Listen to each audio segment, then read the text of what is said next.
जय हिंद। आज का आपका क्लास होने वाला है एसएससी जीडी का।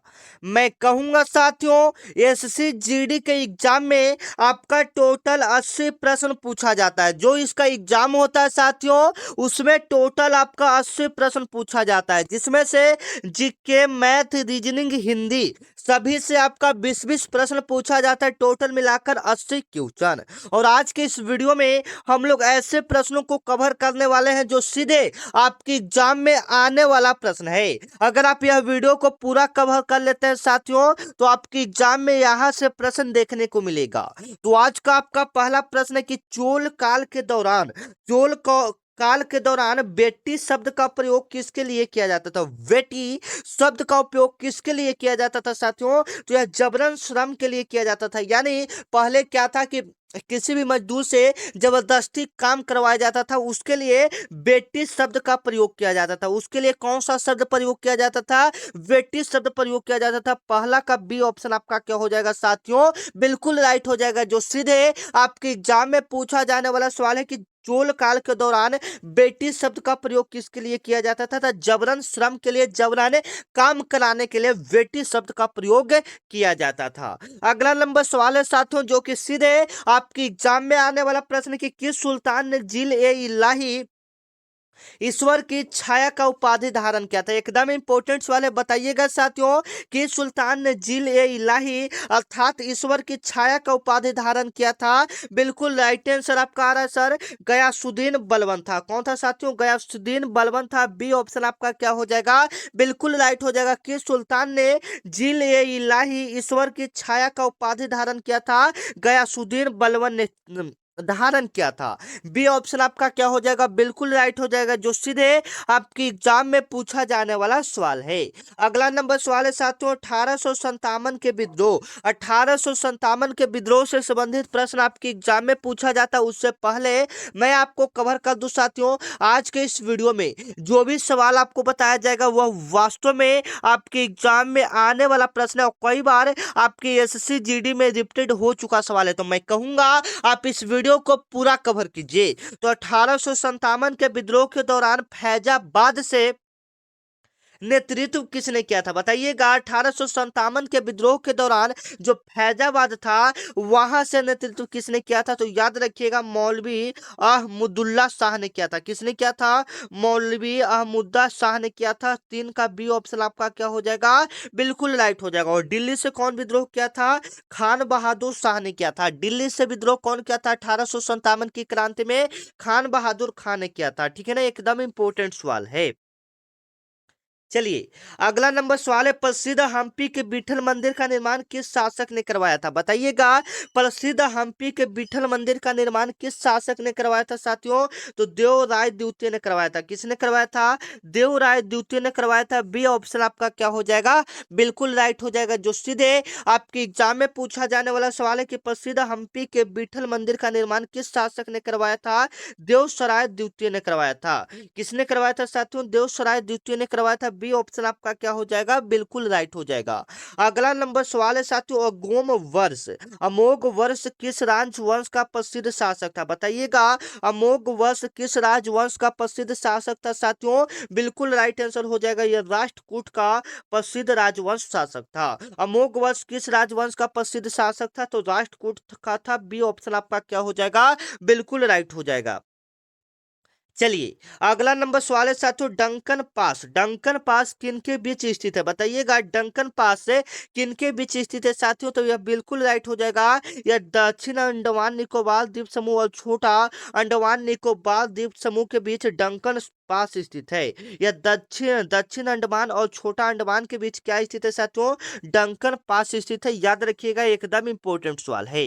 अगला नंबर सवाल की बात करेंगे साथियों, भारत की कौन सी नदी विभ्रंश घाटी की वि विभ्रंश घाटी से होकर बहती है? बताइएगा। भारत का ऐसा कौन सा नदी घाटी है जो विभ्रंश घाटी से होकर बहती है साथियों? एकदम इंपॉर्टेंट है, तो यह ताप्ती नदी से होकर बहती है। किस नदी से होकर बहती है साथियों? ताप्ती नदी से होकर बहती है। सी ऑप्शन आपका क्या हो जाएगा? बिल्कुल राइट हो जाएगा, जो सीधे आपके एग्जाम में पूछा जाने वाला सवाल है। अगला नंबर सवाल की बात करेंगे, लू किस प्रकार का पवन का उदाहरण है? बताइएगा, लू किस प्रकार के पवन का उदाहरण है? तो यह स्थानीय पवन का उदाहरण है। लू किस प्रकार का उदाहरण है? स्थानीय पवन का उदाहरण है। सी ऑप्शन आपका क्या हो जाएगा? बिल्कुल राइट हो जाएगा, जो सीधे आपके एग्जाम में पूछा जाने वाला सवाल है। अगला नंबर सवाल है साथियों, विश्व का सबसे गहरा समुद्री गर्त मेरियाना ट्रेंच किस महासागर में स्थित है? विश्व का जो सबसे गहरा समुद्री गर्त है मेरियाना ट्रेंच, वह किस महासागर में स्थित है साथियों? तो याद रखिएगा, वह प्रशांत महासागर में स्थित है। सी ऑप्शन आपका क्या हो जाएगा? बिल्कुल राइट हो जाएगा, जो सीधे आपके एसएससी जीडी में पूछा जाने वाला सवाल है। अगला नंबर सवाल है साथियों, बगलिहार बगलिहार परियोजना किस नदी पर निर्मित है? बताइएगा, एकदम इंपोर्टेंट सवाल है। बगलिहार परियोजना किस नदी पर निर्मित है साथियों? एकदम इंपोर्टेंट हो जाएगा, यह चिनाब नदी पर स्थित है। यह किस नदी पर स्थित है? चिनाब नदी पर स्थित है। B option is the right answer. चलिएगा, अगला नंबर सवाल बताइएगा, किस अनुच्छेद के तहत अविष्ट शक्तियां अविष्ट शक्तियां केंद्र के पास होता है? किस अनुच्छेद के तहत अविष्ट शक्तियां केंद्र सरकार के पास होता है साथियों? एकदम इंपोर्टेंट सवाल है, याद रखिएगा, अनुच्छेद 248 के तहत, अनुच्छेद 248 के तहत, ठीक है ना। चलिए, अगला नंबर सवाल है साथियों, संविधान सभा का प्रांतीय संविधान समिति का अध्यक्ष कौन था? बताइएगा, संविधान सभा का प्रांतीय संविधान समिति के अध्यक्ष कौन था साथियों?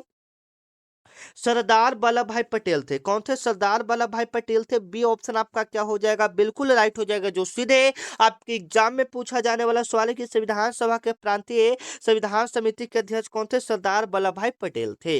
अगला नंबर सवाल है साथियों, लोकसभा के प्रथम उपाध्यक्ष कौन थे? बताइएगा, लोकसभा के प्रथम उपाध्यक्ष कौन थे? तो एम अनंत शयनम अयंगार थे। कौन थे साथियों? लोकसभा के प्रथम उपाध्यक्ष एम अनंत शयनम अयंगार थे। बी ऑप्शन आपका क्या हो जाएगा?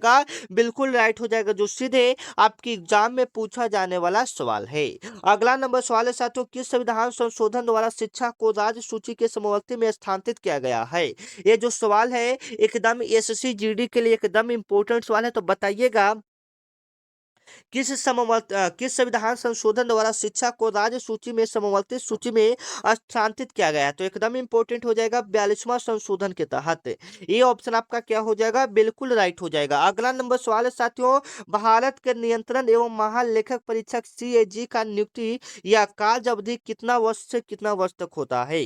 सबसे पहले जो नियंत्रण एवं महालेखक परीक्षक होता है साथियों, उसका नियुक्ति किस पर होता है? तो 6 वर्ष से लेकर इसका जो कार्यकाल होता है वह 6 वर्ष का रहता है, और इसका अवधि 65 वर्ष के बाद इसको रिटायर कर दिया जाता है, ठीक है ना, याद रखिएगा। चलिए, अगला नंबर सवाल है, एंजाइम मुख्य रूप से क्या होता है? बताइएगा, कोई बच्चे इसका राइट आंसर दे पाएंगे? एंजाइम मुख्य रूप से क्या होता है? तो एक प्रकार का प्रोटीन होता है। सी ऑप्शन आपका क्या हो जाएगा साथियों? बिल्कुल राइट हो जाएगा, जो सीधे आपके एसएससी जीडी में पूछा जाने वाला सवाल है। चलिएगा, अगला नंबर सवाल के कवर करते हैं, प्रकाश की गति सर्वाधिक किस माध्यम में होता है? कोई बच्चे बताइएगा, प्रकाश का गति सर्वाधिक किस माध्यम में होता है? तो वैक्यूम यानी निर्वात में होता है। सी ऑप्शन आपका क्या हो जाएगा? बिल्कुल राइट हो जाएगा, प्रकाश का गति सर्वाधिक किस माध्यम में होता है साथियों? निर्वात में होता है। अगला नंबर सवाल है, रेडियम का खोज किसने किया था? बताइएगा, रेडियम का खोज किसने किया था? बिल्कुल इंपॉर्टेंट एवं वेरी भाई इंपॉर्टेंट क्वेश्चन है, जो सीधे आपके एग्जाम में सवाल आएगा साथियों। रेडियम का खोज किसने किया था? मैडम क्यूरी ने किया था। ये ऑप्शन आपका क्या हो जाएगा? बिल्कुल राइट हो जाएगा, जो सीधे आपके एग्जाम में पूछा जाने वाला सवाल है। अगला नंबर सवाल है कि भारतीय अर्थव्यवस्था में तरलता यानी लिक्विडिटी को नियंत्रित करने के लिए आरबीआई किसका प्रयोग करता है? जो भारतीय अर्थव्यवस्था में जो तरलता है उसको नियंत्रित करने के लिए आरबीआई किसका उपयोग करता है? तो रेपो रेट का प्रयोग करता है। किसका प्रयोग करता है साथियों? रेपो रेट का प्रयोग करता है। और यहाँ पर देख लीजिएगा, रेपो रेट का भी प्रयोग करता है, रिवर्स रेपो रेट का भी प्रयोग करता है, CRR SLR का भी प्रयोग करता है, अर्थात उपयुक्त सभी का प्रयोग करता है, ठीक है ना। चलिए, अगला नंबर सवाल है साथियों, फिलिपिक्स वक्र किनके बीच संबंध दर्शाता है? बताइएगा, फिलिपिक्स जो वक्र है यह किनके बीच संबंध को दर्शाता है साथियों? तो एकदम इंपॉर्टेंट है, यह मुद्रास्फीति और बेरोजगारी के बीच दर्शाता है। आप लोग बताइएगा क्लास कैसा लग रहा है, और साथ में आप लोग चैनल को सब्सक्राइब नहीं किए साथियों, चैनल को सब्सक्राइब कर लीजिएगा, ठीक है। क्योंकि यहाँ पर डेली आपको एसएससी जीडी का क्लास करवाया जाता है। अगर आप डेली एसएससी जीडी का क्लास करना चाहते हैं तो साथियों यह चैनल आपके लिए इम्पोर्टेंट है। अगला नंबर सवाल है, यक्षगान किस राज्य का प्रसिद्ध लोक नृत्य है? बताइएगा यक्षगान किस राज्य का प्रसिद्ध लोक नृत्य है? तो यक्षगान आपका कर्नाटक का हो जाएगा। यक्षगान कहाँ का हो जाएगा साथियों? कर्नाटक का प्रसिद्ध लोक नृत्य है, जो कि सीधे आपके एग्जाम में पूछा जा सकता है। अगला नंबर क्वेश्चन है, ओजोन परत वायुमंडल के किस परत में पाए जाते हैं? बताइएगा ओजोन जो परत है यह वायुमंडल के किस परत में पाए जाते हैं साथियों? तो यह आपका समताप मंडल में पाया जाता है। बी ऑप्शन आपका क्या हो जाएगा? बिल्कुल राइट हो जाएगा। और आप लोग भी जवाब देते चलिएगा ताकि हम आपसे अपना स्कोर पूछे, आपका स्कोर पूछे। अगला नंबर सवाल है, पुलित्जर पुरस्कार किस क्षेत्र में दिया जाता है? बताइएगा पुलित्जर पुरस्कार किस क्षेत्र में दिया जाता है साथियों? तो यह पत्रकारिता के क्षेत्र में दिया जाता है। सी ऑप्शन आपका क्या हो जाएगा? बिल्कुल राइट हो जाएगा। पुलित्जर पुरस्कार किस क्षेत्र में दिया जाता है? पत्रकारिता के क्षेत्र में दिया जाता है। अगला नंबर है कि विश्व का एकमात्र तैरता हुआ राष्ट्रीय उद्यान कहाँ स्थित है? बताइएगा विश्व विश्व का एकमात्र तैरता हुआ राष्ट्रीय उद्यान कहाँ स्थित है साथियों? मणिपुर में स्थित है। विश्व का एकमात्र तैरता हुआ राष्ट्रीय उद्यान कहाँ में स्थित है साथियों? मणिपुर में है। अगला नंबर सवाल है कि 2026 के एशियाई खेलों का आयोजन कहाँ किया जाएगा? बताइएगा ये करंट अफेयर्स के सवाल है साथियों, जो कि सीधे आपकी एसएससी जीडी में पूछा जाएगा। तो यह नागोया यानी जापान में एशियाई खेलों का आयोजन किया जाएगा 2026 में। अगला नंबर सवाल है कि जीएसटी किस समिति सिफारिश पर लागू किया गया था? उससे पहले हम आपको कवर कर दे, जीएसटी से आपके एग्जाम में बहुत सारे प्रश्न पूछे जाते हैं साथियों। जैसे में जीएसटी का पूरा नाम क्या होता है? तो गुड एंड सर्विस टैक्स होता है। यह किस समिति द्वारा लागू किया गया था? तो यह विजय केलकर समिति द्वारा लागू किया गया था। ये ऑप्शन आपका क्या है साथियों? बिल्कुल राइट है।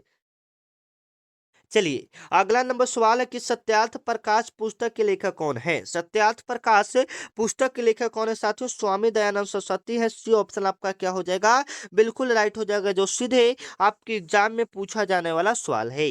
अगला नंबर सवाल है, कोशिका का पावर हाउस किसे कहा जाता है? बताइएगा कोशिका का पावर हाउस किन्हें कहा जाता है साथियों? सभी बच्चे को पता है, माइटोकॉन्ड्रिया को क्या कहा जाता है? कोशिका का पावर हाउस कहा जाता है। ठीक है, एकदम इंपोर्टेंट सवाल है।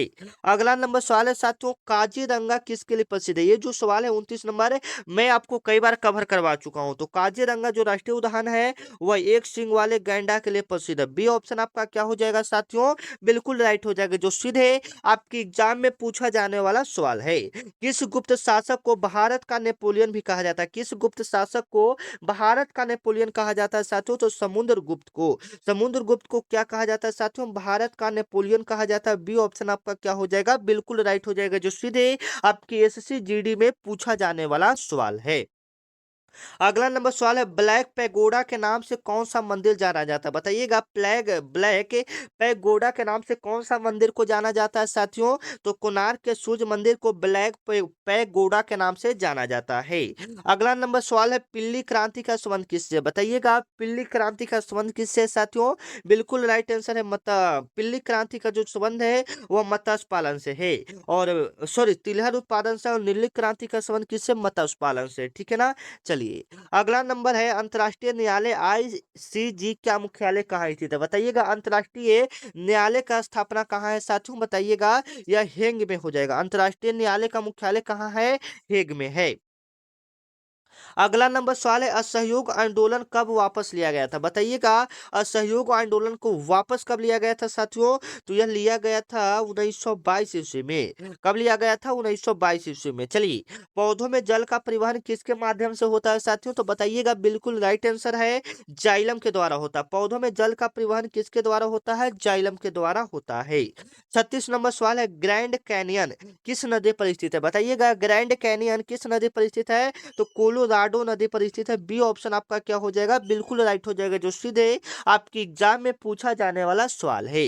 अगला नंबर सवाल है साथियों, राज्यसभा के लिए नामित होने वाली पहली महिला फिल्म अभिनेत्री कौन थी? बताइएगा कौन सा हो जाएगा? कौन सा हो जाएगा साथियों कि राज्यसभा के लिए नामित होने वाली पहली महिला फिल्म अभिनेत्री कौन थी साथियों? यह नरगिस दत्त थी। नरगिस दत्त थी। चलिए ठीक है ना। चलिए बुल और बियर शब्द का प्रयोग किसके लिए किया जाता है? तो शेयर बाजार के लिए किया जाता है, ठीक है ना। चलिए 39 नंबर सवाल है, विटामिन सी का रासायनिक नाम क्या होता है? एस्कॉर्बिक एसिड होता है विटामिन सी का रासायनिक नाम। विटामिन सी का रासायनिक नाम क्या होता है साथियों? एस्कॉर्बिक एसिड होता है। 40 नंबर आपका प्रश्न है, सार्क का गठन कब हुआ था? बताइएगा, सार्क का गठन आपका कब हुआ था साथियों? 1985 ईस्वी में आपका सार्क का गठन हुआ था। सार्क का गठन 1985 ईस्वी में हुआ था, याद रखिएगा। इसका मुख्यालय कहाँ है? तो इसका मुख्यालय आपका काठमांडू में है, ठीक है। इसका मुख्यालय कहाँ में है साथियों?